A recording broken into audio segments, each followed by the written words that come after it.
আসসালামু আলাইকুম প্রিয় শিক্ষার্থী, আশা করি তোমরা ভালো আছো। আলহামদুলিল্লাহ, আমিও তোমাদের দোয়ায় ভালো আছি।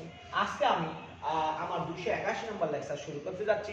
প্রিয় শিক্ষার্থী, আজকে 281 নম্বর লেকচারের শুরুতে তোমাদের প্রতি আহ্বান রাখবো আমার ইউটিউব চ্যানেল ফ্লার্ক বিডি চ্যানেলটি সাবস্ক্রাইব করার জন্য। ফ্লার্ক বিডি চ্যানেলটি সাবস্ক্রাইব করলে আশা করি তোমরা উপকৃত হবে।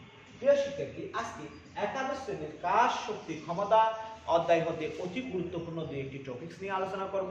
আজকের আলোচনার টপিকস স্থিতিশক্তি বা বিভব শক্তি বা পটেনশিয়াল এনার্জি। দেখো, আমরা স্থিতিশক্তি মানে হচ্ছে যে এই বস্তুটাকে টেনে উপর থেকে নিচ থেকে উপরে তুললাম। এই যে এখানে উপরে তুলছি, তার অবস্থানের পরিবর্তন ঘটছে, ছেড়ে দিলাম, তার অবস্থানের পরিবর্তন ঘটছে। আবার দেখো, কোনো একটি বস্তুর আমি একটি স্প্রিংকে টানলাম, প্রসারিত হয়েছে, ছেড়ে দিলাম, পূর্বের অবস্থায় ফিরে আসছে, অর্থাৎ আকৃতিগত পরিবর্তন হয়েছে। প্রথমে অবস্থানগত পরিবর্তন হয়েছিল, পরে আকৃতিগত পরিবর্তন হয়েছে। তার মানে আমরা দেখতেছি যে প্রত্যেক বস্তুর একটি নির্দিষ্ট অবস্থান এবং কি রয়েছে, আকৃতি রয়েছে, এবং বস্তুটি তার ওই নির্দিষ্ট অবস্থান এবং আকৃতিতে থাকতে চাই। এখন দেখো, বাহ্যিক বল প্রয়োগ করার কারণে যদি বস্তুটির অবস্থান এবং আকৃতির পরিবর্তন করা হয়, সেই ক্ষেত্রে বস্তুটি নির্দিষ্ট পরিমাণ কাজ করে বা কাজ করার সামর্থ্য অর্জন করে। আবার বলতেছি, কোনো বস্তুকে যদি আমি বাহ্যিক বল প্রয়োগ করার কারণে বস্তুটির অবস্থান বা আকৃতির পরিবর্তন ঘটায়, সেই ক্ষেত্রে বস্তুটি কাজ করে বা করার প্রবণতা বা সক্ষমতা বা শক্তির কি করে, কাজ করার সক্ষমতা বা সামর্থ্য অর্জন করে। এই যে কাজ করার সামর্থ্য অর্জন করে বা কাজ করতে চায়, তাকে আমরা বলতে পারি বস্তুটির বিভব শক্তি বা স্থিতিশক্তি। যেমন আমরা ধরে নিতে পারি, এক খণ্ড পাথর, সেটাকে উপরের দিকে ছেড়ে দিলাম, বস্তুটি নিচে নেমে আসে। বস্তুটি কি করে, নিচে নেমে আসে। নিক্ষেপ করছিলাম উপরের দিকে, কিন্তু বস্তুটি কি করছে, নিচে নেমে আসছে। কিন্তু বস্তুটি কখনো আপনা আপনি নিজ হতে উপরে উঠে যায় না। বস্তু কখনো নিজ হতে আপনা আপনি উপরে উঠে যায় না। আবার দেখো, ফল ভুটা হতে, অর্থাৎ একটা গাছে ফল ধরে আছে ভুটায়, ওই ভুটা হতে খসে পৃথিবীতে নেমে আসে। দেখো, পৃথিবীতে নেমে আসে, কিন্তু ফলটি ভোটা মানে নিচ থেকে কি করতে পারে না, উপরের দিকে উঠে যেতে পারে না। সুতরাং আমরা দেখতেছি যে আমরা বলতে পারি যে ভূপৃষ্ঠই হচ্ছে মূলত অভিকর্ষ বলের অধীনে বস্তু সামগ্রীর স্বাভাবিক অবস্থান। ভূপৃষ্ঠই হলো মূলত অভিকর্ষ বলের অধীনে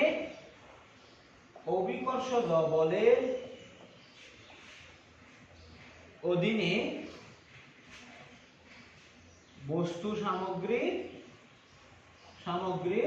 স্বাভাবিক অবস্থান। বস্তু সামগ্রীর স্বাভাবিক কি অবস্থান। আবার দেখো, ওই যে আমরা বলছিলাম, কোন একটি ইস্পাতের তার বা স্প্রিং একে টানলাম, প্রসারিত হয়ে গেল, ছেড়ে দিলাম, আবার পূর্বের অবস্থায় কি করলো, ফিরে আসলো। প্রতিটি বস্তুরই একটি নির্দিষ্ট আকৃতিতে থাকার কি রয়েছে, প্রবণতা রয়েছে। এই নির্দিষ্ট আকৃতিকে বলা হবে, এই যে আকৃতি থাকার, যে নির্দিষ্ট আকৃতিতে থাকার প্রবণতা, বা এই ছেড়ে টানছিলাম, প্রসারিত হয়ে গেছে, ছেড়ে দিয়েছিলাম, পূর্বের অবস্থায় ফেরত আসছে। এই যে একটা আকৃতিতে থাকার বৈশিষ্ট্য বা প্রবণতা, সেই আকৃতিকে বলবো আমরা স্বাভাবিক আকৃতি বা নির্দিষ্ট আকৃতি। তাহলে আমরা স্থিতিশক্তির সংজ্ঞাটা এভাবে দিতে পারি, কোন বস্তুকে স্বাভাবিক অবস্থান বা আকৃতি থেকে পরিবর্তন করে অন্য কোনো অবস্থান বা আকৃতিতে নিয়ে গেলে ওই বস্তু কিছুটা কাজ করে বা কিছু পরিমাণ শক্তি ওই বস্তুতে সঞ্চিত হয়। এই সঞ্চিত হওয়া শক্তিকে আমরা বলবো স্থিতিশক্তি বা বিভব শক্তি। স্থিতিশক্তি বা বিভব শক্তি। যেমন তোমরা খেলনা গাড়ি দেখছো, খেলনা গাড়িকে এরকম পিছনে টান দিয়ে যখন ছেড়ে দেওয়া হয়, খেলনা গাড়িটা সামনের দিকে দ্রুত চলা শুরু করে। দেখো, পিছনে যখন টান দিয়েছিলাম, তখন স্প্রিংটা সংকুচিত হয়ে গেছিল, স্প্রিংয়ের মধ্যে কিছুটা শক্তি সঞ্চিত হয়েছিল।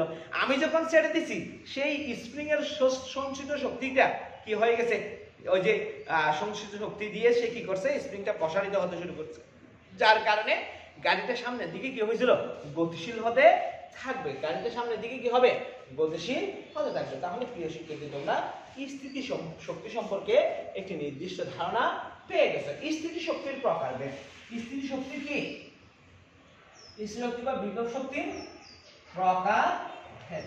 দেখো স্থিতি শক্তি বা বিভব শক্তির প্রকারভেদ দেখো, স্থিতি শক্তি বা বিভব শক্তি হচ্ছে মূলত দুই ধরনের।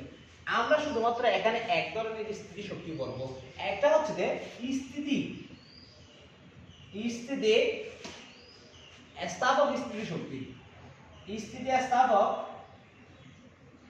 স্থিতি শক্তি। আরেকটা হচ্ছে দেখো, একটা হচ্ছে স্থিতি স্থাপক স্থিতি শক্তি, আরেকটা হচ্ছে তড়িৎ স্থিতি শক্তি। আমরা শুধুমাত্র এখানে স্থিতি স্থাপক স্থিতি শক্তিটা করব, তড়িৎ স্থিতি শক্তিটা আমরা দ্বিতীয় বর্ষে এটা নিয়ে কি করব, আলোচনা করব। তড়িৎ স্থিতি শক্তি সম্পর্কে আমরা দ্বিতীয় বর্ষে আলোচনা করব।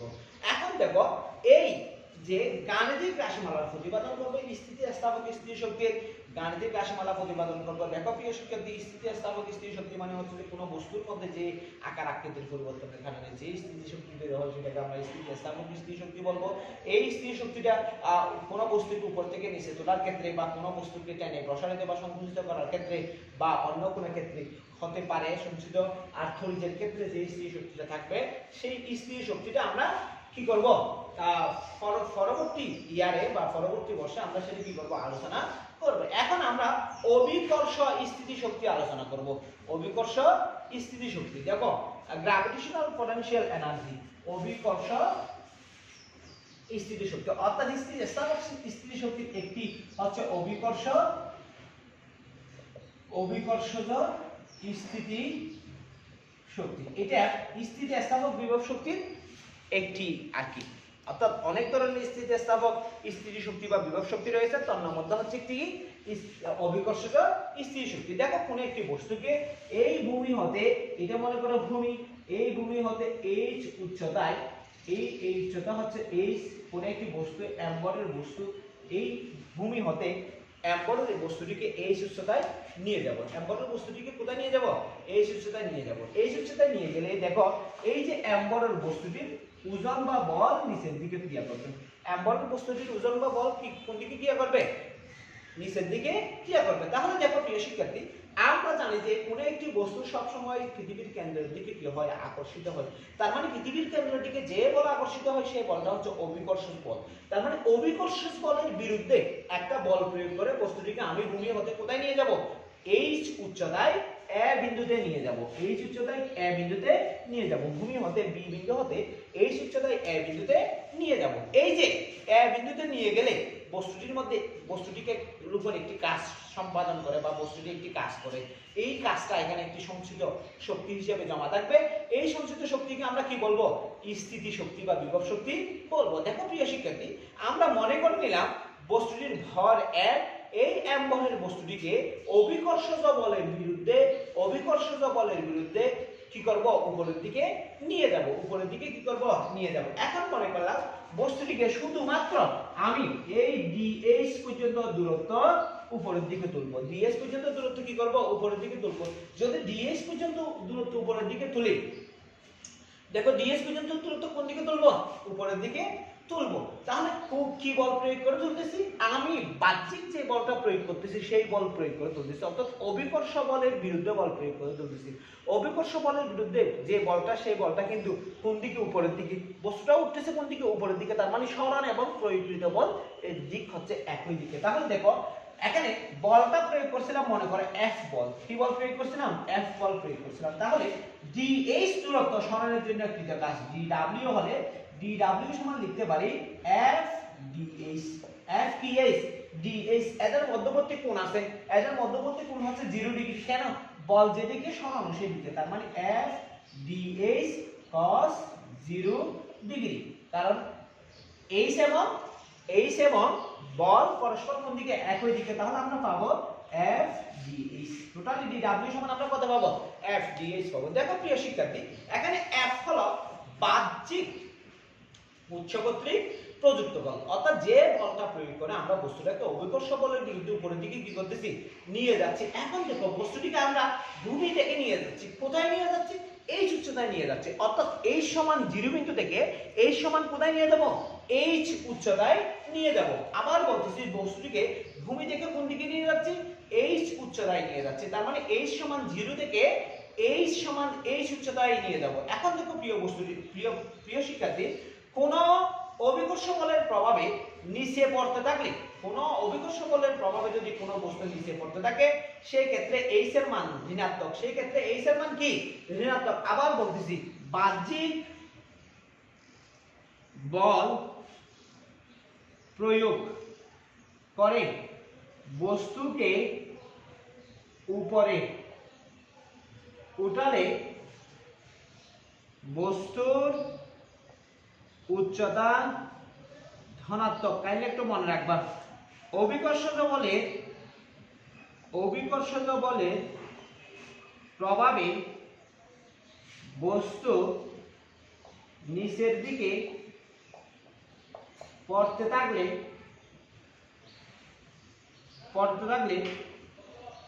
বস্তুর উচ্চতা ঋণাত্মক।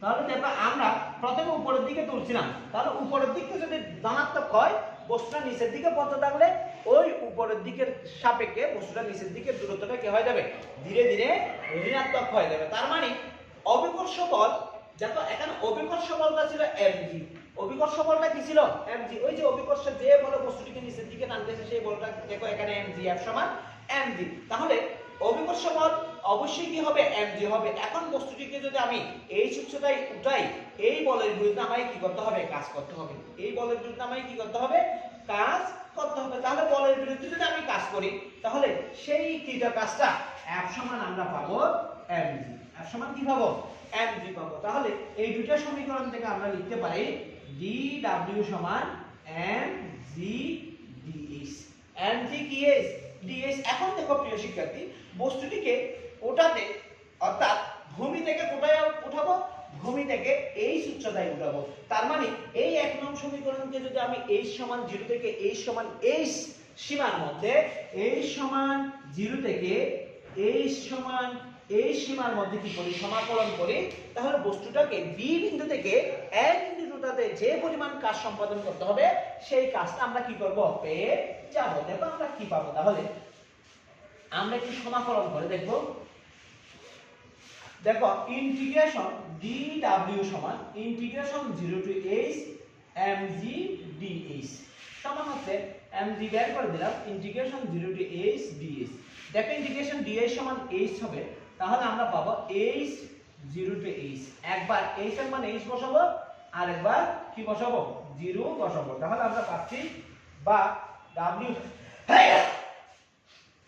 w সমান mg h, অর্থাৎ ভূমি হতে h উচ্চতায় অভিকর্ষজ বল ভূমি হতে কোনো বস্তুকে h উচ্চতায় তুলতে যে পরিমাণ বল প্রয়োগ করতে হবে, যে পরিমাণ কি প্রয়োগ করতে হবে, বল প্রয়োগ করতে হবে বা যে পরিমাণ কাজ সম্পাদন করতে হবে, ভূমি থেকে h উচ্চতায় তুলতে বস্তুটি যে পরিমাণ কাজ সম্পাদিত করতে হবে সেই কাজের পরিমাণ হচ্ছে mgh, সেই কাজের পরিমাণ হচ্ছে কি mgh। আমরা জানি যে কাজ সমান শক্তির পরিবর্তন, সম্পাদিত কাজ সমান কি শক্তির পরিবর্তন। তাহলে w সমান যদি ep হয় তাহলে আমরা লিখতে পারি ep সমান mgh। এখন দেখো প্রিয় শিক্ষার্থী, এখানে mgh মানে হচ্ছে যে ভর অভিকর্ষ ত্বরণ ইনটু উচ্চতা, ইনটু কি উচ্চতা। তাহলে দেখো প্রিয় শিক্ষার্থী, আমরা দেখতেছি যে কোন একটি বস্তুকে h উচ্চতায় তুলতে যে পরিমাণ কাজ করতে হয় সেই কাজটা বস্তুটির ভর, অভিকর্ষ ত্বরণ এবং উচ্চতা গুণফলের সমান। আমি যদি ভর এবং অভিকর্ষ ত্বরণকে ধ্রুব কল্পনা করি, mg সমান যদি ধ্রুব হয় সেই ক্ষেত্রে আমরা লিখতে পারি ep proportional to h, অর্থাৎ স্থিতি শক্তি বস্তুর উচ্চতার সমানুপাতিক। যে উচ্চতা যত বৃদ্ধি পাবে স্থিতি শক্তির পরিমাণও তত কি হবে, বৃদ্ধি পাবে। উচ্চতা যত বৃদ্ধি পাবে স্থিতি শক্তির পরিমাণও তত কি পাবে, বৃদ্ধি পাবে। আশা করি প্রিয় শিক্ষার্থী তোমরা বুঝতে পারছো। দেখো আমরা এখন একটা গাণিতিক সমস্যার সমাধান করব। দেখো 0.02 কেজি বরের একটি বন্দুকের গুলি 0.02 কেজি বরের একটি বন্দুকের গুলি 72 কিলোমিটার পার বেগে একটি কাঠের গুড়িতে আঘাত করে, একটি কাঠের গুড়িতে কি করে আঘাত করে এবং 6 সেন্টিমিটার অতিক্রম করে গুলিটি থেমে যায়। বাধাদানকারী বলের মান কত? 6 সেন্টিমিটার অতিক্রম করার পর গুলিটি থেমে গেছে, বাধাদানকারী বলের মান কত? মনে করে এটা একটা কাঠের গুড়ি, এই কাঠের গুলি একভাবে আঘাত করছে, এটা হচ্ছে 6 সেন্টিমিটার, এই 6 সেন্টিমিটার দূরত্ব অতিক্রম করে সে কি করছে, থেমে গেছে। তা আমাকে বলছে যে পাদানকারী বলের মান কত। এখানে কি দিয়ে আছে দেখো, ভর দেয়া আছে 0.02 কেজি, ভর দেয়া আছে 0.02 কেজি, কি দিয়ে আছে, ভর দেয়া আছে। আদি বেগ দেয়া আছে v naught 72 kilometre per hour. এটাকে যদি আমি মিটারে নিয়ে যাই তাহলে 72 into 1000 by 3600 metre per second. তাহলে কত পাবো দেখি, আমরা পাবো 20 মিটার পার সেকেন্ড মনে হয়। 72,000 ডিভাইডেড 3600, 20 মিটার পার সেকেন্ড পাবো, 20 মিটার পার সেকেন্ড। এরপরে বলতে দেখো, এরপরে x দিয়ে আছে সরণ 0. কত সেন্টিমিটার, 4 সেন্টিমিটার। 4 সেন্টিমিটার মানে হচ্ছে যে 4 সেন্টিমিটার মানে হচ্ছে যে 0.04 মিটার। এরপর আর কি দিয়ে আছে দেখো, শেষ বেগ। শেষ বেগ অবশ্যই কি হয়ে যাবে, শূন্য হয়ে যাবে। আমাকে বল বাই করতে হবে, বল। এখন দেখো প্রিয় শিক্ষার্থী, আমরা জানি কৃতকাজ। দেখো এখানে মনে করলাম যে কৃতকাজ হচ্ছে W, আমাকে কৃতকাজ W, বা আমরা জানি যে কৃতকাজ সমান গতিশক্তির পরিবর্তন। কৃতকাজ সমান গতিশক্তির পরিবর্তন। কৃতকাজ সমান কিসের পরিবর্তন, গতিশক্তির পরিবর্তন। বা W সমান E কে, W সমান কি, E কে। W সমান আমরা জানি যে Fx, তার সমান কি, বল ইনটু সরণ, তার সমান কি, বল ইনটু সরণ। এবং গতিশক্তির পরিবর্তন হবে half mv square minus half mv not square. দেখো প্রিয় শিক্ষার্থী, Fx আমাকে f বাইর করতে হবে। x টা আমি এখানে লিখে রাখি 0.04 সমান, এখানে দেখো এটি 0 হয়ে যাবে, কারণ half m into 0 whole square minus এখানে থাকবে হাফ m সমান কত আছে দেখি, 0.02 ইনটু v নট সমান হচ্ছে 20 হোল স্কয়ার। তাহলে আমরা পাবো, বা f ইকুয়াল, দেখো প্রিয় শিক্ষার্থী এটা টোটালি 0 হয়ে যাবে। তাহলে আমরা এখানে এটা দিয়ে ভাগ করলে 0.01 হবে, 0.01 2 দিয়ে এটাকে ভাগ করছি 0.01 ইনটু 20 400, নিচে হবে 0.04। তাহলে আমরা একটু ক্যালকুলেট করে দেখি প্রিয় শিক্ষার্থী, 0.01 ইনটু 400 ডিভাইডেড 0.04 অর্থাৎ 100। তাহলে এখানে অবশ্যই একটা মাইনাস চিহ্ন আছে, তাহলে এখানে মাইনাস চিহ্ন দিলাম। বা f সমান মাইনাস 100, বা f সমান মাইনাস 100 নিউটন। এখানে মাইনাস মানে হচ্ছে যে বিপরীত দিকে বল প্রয়োগ করছে, গুলি যেদিকে ঢুকছে তার বিপরীত দিকে, অর্থাৎ বাধাদানকারী বল। সুতরাং আমরা বলতে পারি যে গাছের গুলিটিকে 100 নিউটন বলে বাধা দিয়েছিল। আশা করি প্রিয় শিক্ষার্থী তোমরা বুঝতে পারছো। আজকে এই পর্যন্ত, আমরা আগামী এপিসোডে নতুন একটি টপিকস নিয়ে তোমাদের সামনে হাজির হবো। আসসালামু আলাইকুম।